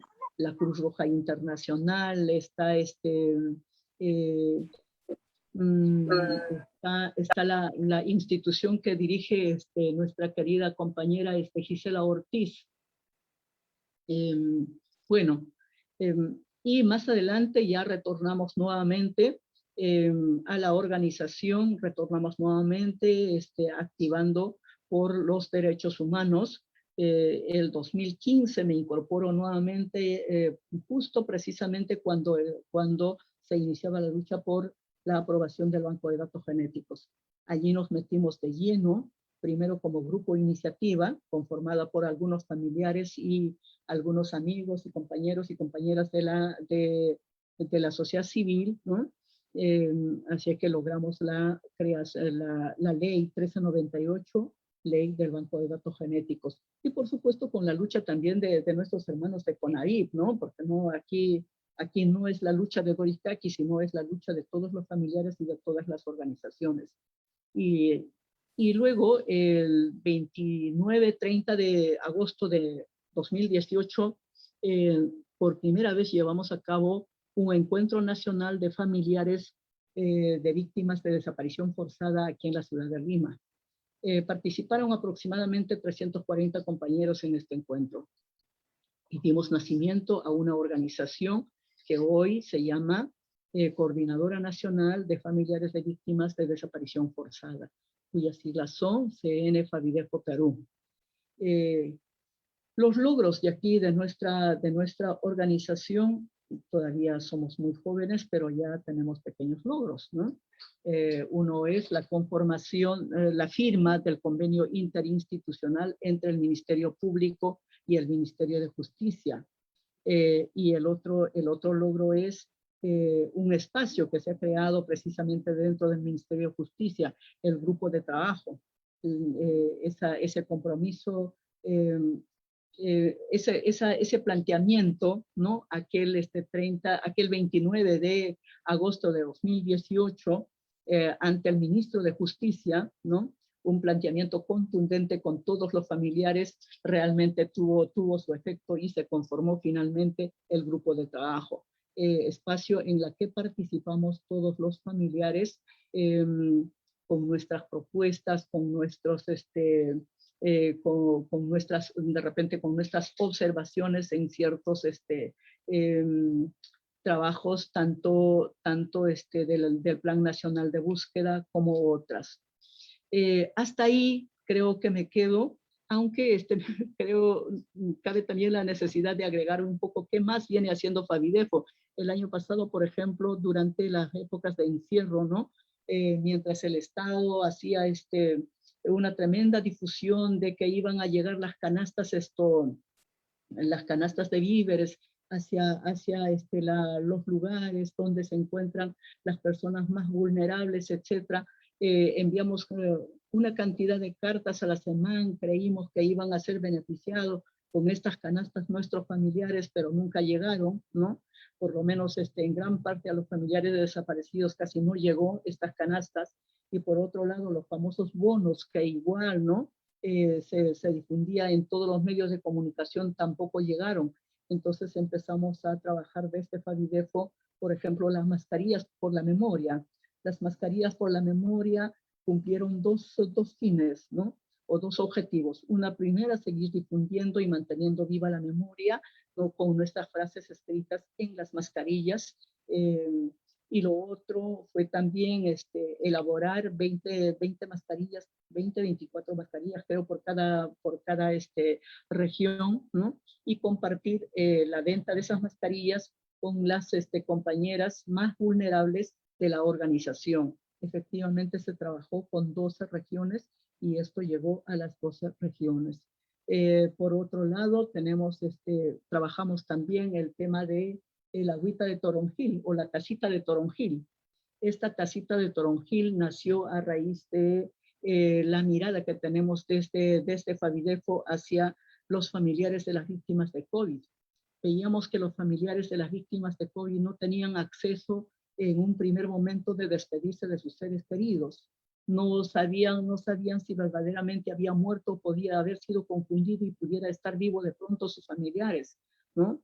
No podían cumplir con los restos, con las costumbres y las tradiciones que se tiene establecido en cada familia y en cada región. lo que nos hizo pensar inmediatamente que algo similar al caso nuestro estaba ocurriendo. En ese sentido, la propuesta desde la Coordinadora Nacional de Familiares de Víctimas de Desaparición Forzada fue trabajar la tacita de toronjil. Una tacita de agüita de toronjil que en épocas difíciles por la que atravesamos nosotros sirvió para calmar nuestro dolor, para calmar los nervios, para animarnos en el día a día. Así que se hizo entonces esa pequeña campaña, la tacita de toronjil, que la compartimos con los familiares de las víctimas de COVID. Y actualmente se está generando también 3 pequeños proyectos para 3 regiones, para La Libertad, para Ucayali y comunidades nativas, donde se ha implementado o donde estamos en pleno proceso de implementación de las gallinas ponedoras. Esperamos que sirva de algo, ¿no? Estas ideas que se tejen, estas ideas que se vienen desarrollando desde FADIDEFO. Me quedo ahí, yo creo que hay bastante más por compartir, pero un poco quiero respirar y me quedo ahí. Creo que son las cosas más importantes que quería resaltar un poco, ¿no? De todo el trabajo realizado a nivel de las organizaciones. Por supuesto que falta compartir las experiencias de lucha y las experiencias de trabajo desarrolladas también en otros países, ¿no? Como en Francia, como en Sri Lanka, como también en Chipre, en Ecuador, en algunos otros países más de Europa. Son varios lugares a donde tuve la oportunidad de viajar para compartir experiencias de trabajo y yo creo que bajo esas experiencias también siempre estamos tratando de idear una y otros planteamientos de lucha y resistencia de los familiares durante todos estos años. Muchas gracias. Gracias, Doris. Acá Luyeva nos está diciendo de que también es importante precisar que ANFADET logra en el año 2003 la creación de fiscalías especializadas en derechos humanos, ¿no? Que le parecía muy importante resaltar ese trabajo también a través de las organizaciones. Sí. Claro que sí, claro que sí. Hay grandes cosas más que no he mencionado, Luyeva. Si tú, ¿cómo se llama? Tienes en la mente, menciónalo y compártelo con nosotros, Luyeva. Y luego, claro, ya dije que Luyeva preside actualmente la ANFADET, ¿no? Y son muchos, muchos derechos más que hemos ido arrancando a lo largo de los años. Muchas veces los familiares nos dicen, es que todo queda en papeles. Sí, pues lamentablemente, mientras no se convierta todo esto, todas estas propuestas, todos estos pequeños logros en una política pública, no van a ser, no van a visibilizarse como tal, ¿no? Sigue pendiente el tema de reparación, una reparación digna, que punto y tema que toda la vida nos recuerdan nuestras compañeras de ANFACEP, ¿no? Asimismo, ahora, a partir de esta incorporación de la ley de búsqueda y las propuestas dentro de la ley de búsqueda, ¿no? Hacia el 2030, en CEPLAN, puede ser que dé otro giro la ley 3470, ley de búsqueda de personas desaparecidas. Bueno, me quedo ahí porque luego voy a perder el orden y la secuencia de lo que tú nos has propuesto, Cintia. Seguimos. Sí, Doris, bueno, también seguir mandándote saludos. Nancy Martínez Linares nos dice que fue tu estudiante en el José María Arguedas, el número 0152, y te manda muchos saludos y muchos cariños. Nancy, acabo de recordarte, mi querida Nancy. Abrazotes para ti, Nancy. Gracias, gracias, Nancy. ¿Recuerdan cuando me molestaban ustedes? Muchas veces salía yo en los medios de comunicación y al día siguiente mis padres de familia y mis alumnos me esperaban con su cuaderno y me decían, profesora, fírmame un autógrafo. Profesora, fírmame un autógrafo. ¿Y por qué? Le decía. Pero profesora, usted se ha convertido en un personaje público, lo hemos visto en la televisión, lo hemos visto en los diarios, lo hemos visto. Ay, me sonrojaban estas chicas. Sí, acabo de recordar a mi alumna. Grandes abrazos, mi hija, grandes abrazos. ¿Qué será ahora? Quisiera saber en qué se ha convertido, porque ya tengo alumnas que son grandes profesionales, alumnas que inclusive han servido ya de asesora a autoridades, a grandes autoridades, ¿no? Una de mis alumnas, por ejemplo, se convirtió en asesora de Ollanta Humala, solo que la pobre se quejaba de que Ollanta no le escuchaba. Generalmente quien imponía todo era la primera dama. Y bueno. Acá también tenemos otro saludo de Francesca García Delgado, que te manda también un gran abrazo y que siempre está aprendiendo mucho de ti. Gracias, querida Gracias, Doris. Panchita, gracias. Abrazos para ti también. Sí, y bueno, algo que vamos a conversar justamente ahora, Doris, es acerca de justamente la desaparición forzada, ¿no? Nosotros tenemos una sala dentro de nuestra muestra permanente, que es el Cubículo de Desaparecidos, que justamente en el año 2019 hizo su reinauguración con una ceremonia en la cual participaste, y vamos a conversar a partir de eso, para que nos podamos, para poder conversar acerca no solo de qué es la desaparición forzada, ¿no? Que hemos estado mencionando durante el recorrido, sino también para conversar de qué manera, ¿no? Nosotros podemos reconocer esta desaparición forzada, así como también cómo es que afecta, ¿no? La vida de los familiares, en este caso, ¿no? ¿Cuáles serían, Doris, que nos pudieras mencionar estas consecuencias de la desaparición forzada? Bien, a ver, veamos el tema entonces de las desapariciones forzadas.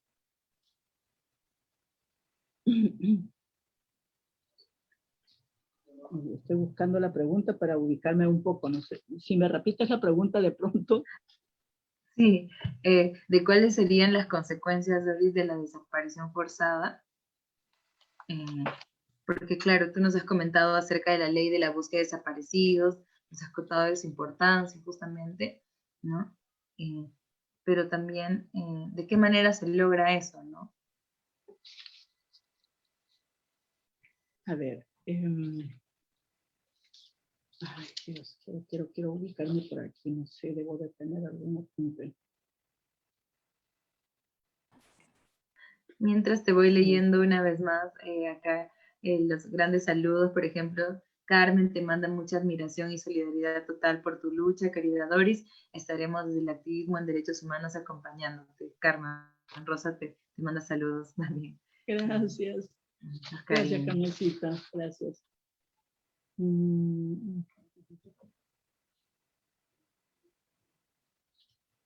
Ya nada, no encuentro mis apuntes, creo que las perdí. Pero nuevamente, si no es mucha molestia, repítame la pregunta de una en claro, una, querida Doris. no todas juntas, sino de una en una. Sí, ¿cuáles crees tú que serían estas consecuencias que se dan a raíz de la desaparición forzada, ¿no? En este caso, el caso del Teófilo. Claro. Las consecuencias que se dan a raíz de las desapariciones forzadas de nuestros seres queridos, primero es la pérdida definitiva de ellos, es la pérdida definitiva del ser querido, pero que pese a los años transcurridos, como es el caso particular de mi esposo, por ejemplo, ha cumplido 35 años de la desaparición forzada, pese a haber transcurrido tantos años, los familiares todavía seguimos pensando, ¿podrá estar vivo? Es una pregunta es una interrogante que ya no debiera darse, pero sin embargo, ¿no? Sin embargo, viene a cada momento, sin embargo, esta pregunta es tan recurrente en uno y siempre terminamos preguntándonos, ¿estás desaparecido, pero no estará vivo? ¿No habrá quedado ciego? ¿No habrá quedado inválido y que por algún lugar puede haberse convertido en un mendigo? Y personalmente como que de pronto me sacudo y digo, pucha, no, pues, así haya perdido los ojos mi esposo, ya diría, soy tal fulano, ¿no? Como cuando lo torturaban en la base militar, gritaba el pobre y decía, yo soy Teófilo Rima Capchan, ¿no? Cuando llamaban la lista y le decían, Terruco número 1, y Teófilo obviamente no tenía por qué responder porque no se llama Teófilo, o no se llama Terruco 1, ¿no? Entonces iban los militares y los pateaban, jugaban lo pateaban como jugando fútbol con él, le daban duro y le decían, a ti te estamos llamando, tú eres tú tienes que responder cuando te llamamos Terruco número 1. Y Teófilo de pronto guardaba silencio y de pronto casi retumbaba, dice, a las paredes del lugar donde se encuentran, y con una voz tan potente decía, yo soy Teófilo Rima Cacha y no soy Terruco número 1 y soy revolucionario, decía Teófilo. Soy Teófilo Rima Cacha y soy revolucionario. Y en fin, entonces, hechos tan dolorosos que seguimos compartiendo en esta conversa.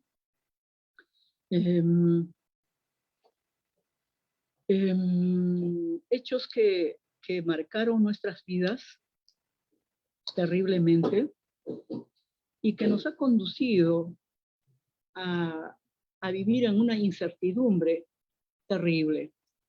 Los familiares de víctimas de desaparición forzada, por el mismo hecho de que no hemos tenido oportunidad de recuperar los restos de nuestros seres queridos, no hemos tenido la oportunidad de darle un entierro digno, es que vivimos esa situación de incertidumbre. ¿Qué habrá pasado? ¿Dónde estarán? ¿Por qué habrá ocurrido estos hechos? ¿Por qué?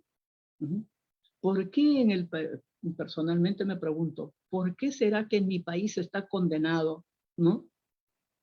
Pensar distinto? ¿Qué quieren? Que todos pensemos de una manera tan homogénea, ¿no? Y que ninguno observe, objete, no diga nada y no piense de una manera contraria. ¿Está penado esto?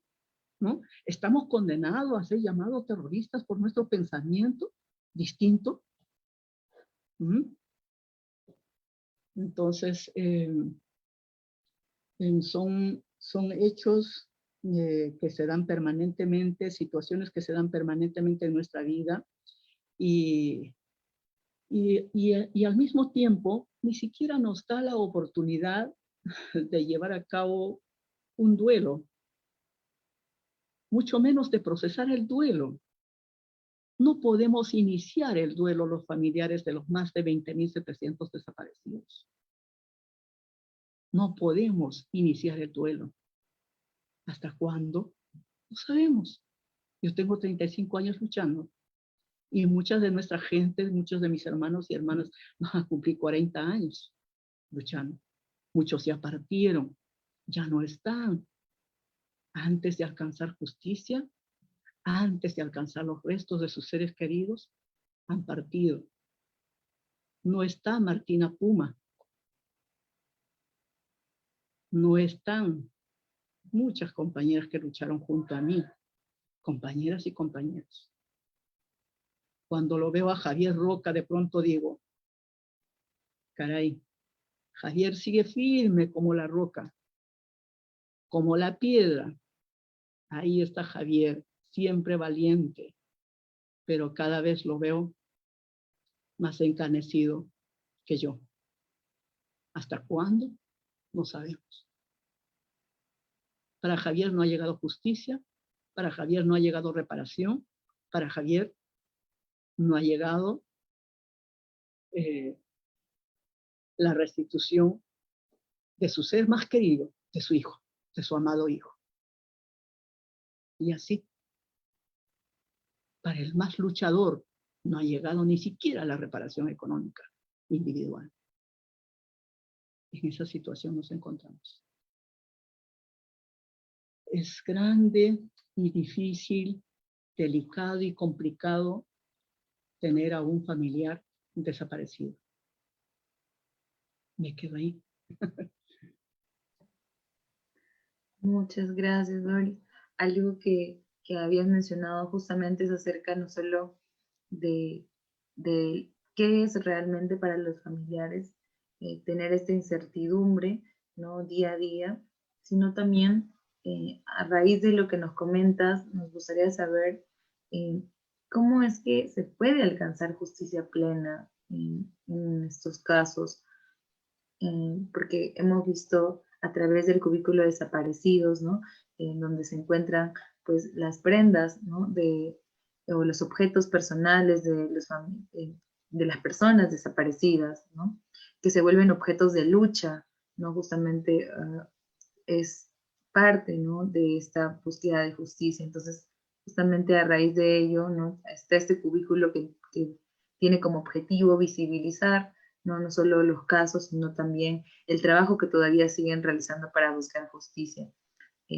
Conforme a eso que te estoy mencionando, ¿tú podrías comentarnos si es esta una forma de reparación simbólica? Yo creo que voy a trasladarme un poquito hacia el lugar de la memoria. El lugar de la memoria precisamente es un espacio sumamente importante. Lo pensamos así desde el inicio, por eso que le dimos la lucha. Desde cuando el gobierno alemán se comprometió otorgarnos o donarnos los 2 millones de soles para el inicio de la construcción del LUM, la luchamos hasta finalmente lograr la construcción del LUM. Nos reunimos por primera vez en la casa del escritor Mario Vargas Llosa, en su casa de Barranco. No solamente mi persona, sino la señora Gladys Canales en representación de nuestros compañeros indultados. Luego Rosa Palki acompañándome, porque por aquel entonces yo todavía presidía el ANFADET, pero ella era también miembro de ANFADET, era secretaria de Economía de la ANFADET. Luego la señora Sandra García, viuda del capitán Morales. Llegamos 4 mujeres acompañada de Rosa Villarán, quien era directora del Movimiento para que no se repita. Y aquí hablamos la necesidad de defender esos 2 millones de soles, 2 millones de euros para el inicio de la construcción del LUM, cuyo compromiso asumió el escritor Mario Vargas Llosa, ¿no? Y reconoció el trabajo, la preocupación y la necesidad, ¿no? De tener un lugar de memoria, un espacio de memoria. Y desde aquel entonces mi persona por lo menos no descansó hasta finalmente, hasta que finalmente se logró ya a consultar cómo iba a ser implementado el LUM, ¿no? Esta consulta ya la hizo, la concluyó la señora Ledgar. Yo me reuní muchas veces no solamente reuní, sino caminamos a distintas instituciones juntamente con Fernando Carvalho. Con Fernando Carvalho, inclusive llegamos a viajar a algunas provincias, ¿no? Pidiendo la opinión, la idea de nuestros compañeros de las regiones. Él viajó casi a todas las regiones para consultar a los familiares sobre la construcción, sobre la necesidad de la construcción del lugar de la memoria, ¿no? Luego también me entrevisté con Fernando de Cislo, luego tuvimos reuniones continuadas con el señor Sota Nadal, y así sucesivamente. Hasta que logramos la colocación de la primera piedra con el señor Alan García, ¿no? En aquel entonces que se olvidó de invitarnos a nosotros. Nosotros nos enteramos a través de los medios de comunicación que Alan García iba a colocar la primera piedra y llegamos juntamente con Sandra García, con otras compañeras, a los últimos asientos que habían colocado en el LUM para la colocación de la primera piedra. Y luego en diciembre, 17 de diciembre de 2015, ¿no? Fecha de inauguración del LUM, se olvidaron de invitarnos, simplemente, no nos invitaron, ¿no? Toriscaqui no existió, no apareció nunca, ¿no? Pero no importa, no nos interesa aparecer en las fotos, mucho menos, tampoco que nos que nos mencionen ni una cosa por el estilo, pero ahí está, valió la pena.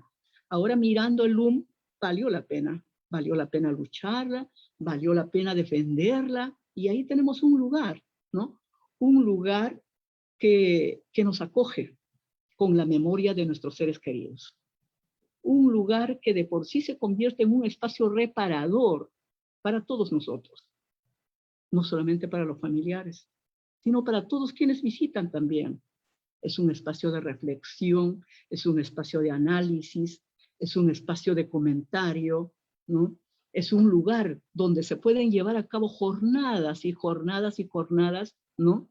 De tertulias, de conversas como esta, ¿no? Quisiéramos que vayan a visitar psicólogos, estudiantes de psicología, quisiéramos que vayan a visitar estudiantes de sociología, de antropología y todos cuantos de derecho, ¿no? De economía, para que conozcan, ¿no? ¿Qué es lo que ha pasado en aquellos años de horror que se ha vivido, ¿no? En aquellos años de terror que se ha vivido en 1980-2000, para que a partir de ella podamos asumir la no repetición, el nunca más. Así es que todavía no se ha llevado a cabo una reparación simbólica por el caso de mi esposo en el LUM, pero seguramente que más adelante ya vamos a tener esa oportunidad, ¿no? Y por el momento yo feliz y contenta de contar con el lugar de la memoria. Feliz y contenta de tener, ¿no? Este espacio que acoge a todos cuantos quieran visitar.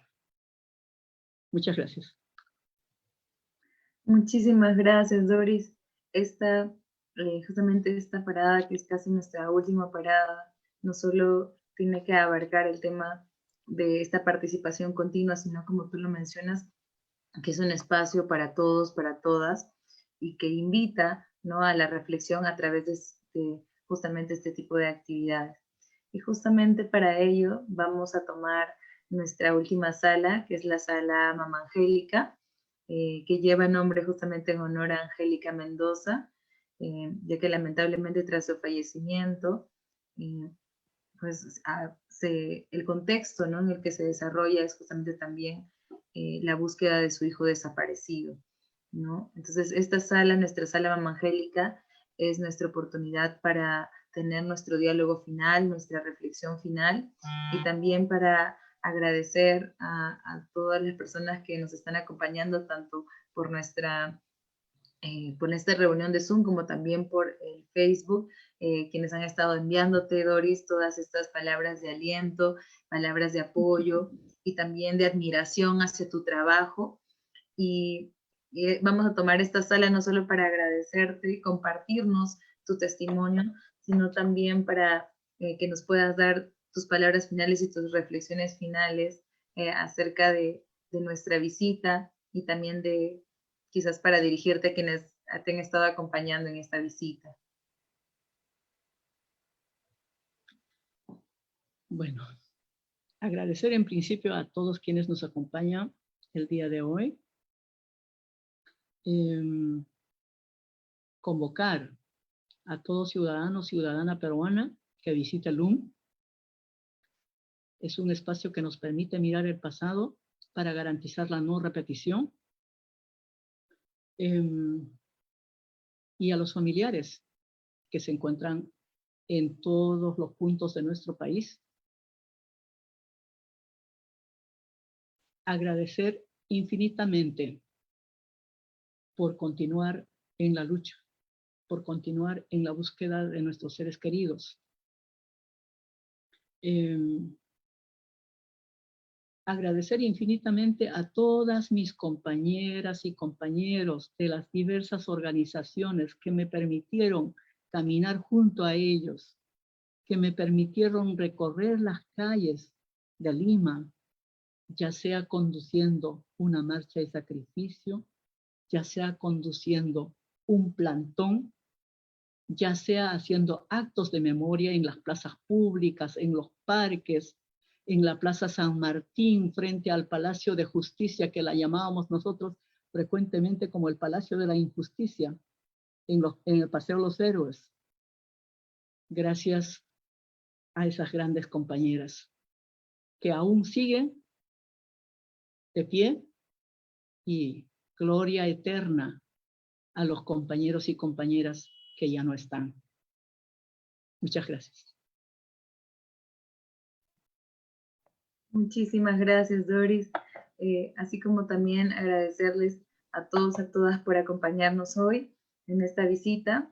Y bueno, para poder concluir, también queremos invitarles a prender sus cámaras en caso puedan para podernos tomar una fotografía final y también leer sus últimos comentarios.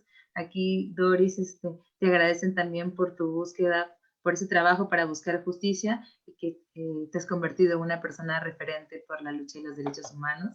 Aquí está el señor Aronés también acompañándonos y gracias por compartirnos tu testimonio. Entonces, para las personas que quizás no puedan todavía prender sus cámaras, también ayudarnos con una reacción también sería muchísimo. Acá, Doris, ya puedes ver, está Carmen Rosa también, Zuli, quien está acompañando en la visita, te mandan, ¿no? Que te están Pues, saludando por aquí. No las veo. Carlina, ayúdame cómo las veo, a ver.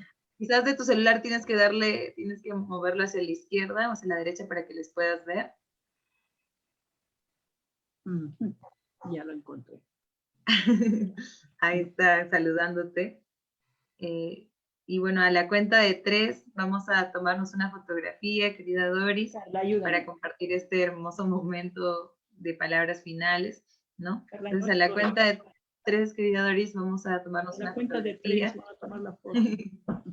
Ahí está, que te quieren acompañar. Un ratito, Cintia, un ratito. Claro que sí, Doris. Ya, ahí están acompañando. El resto. Bien. Ahí está. Ahí está. Ya. Ahí está, ya los puedes ver a todos, a todas. Sí, ahí lo veo a Lucho. Ahí veo, bueno, te veo, Cintia. Me pongo los anteojos, ahí veo a Zuli. Hola, Zuli. Ahí está Carmen Rosa también acompañándonos.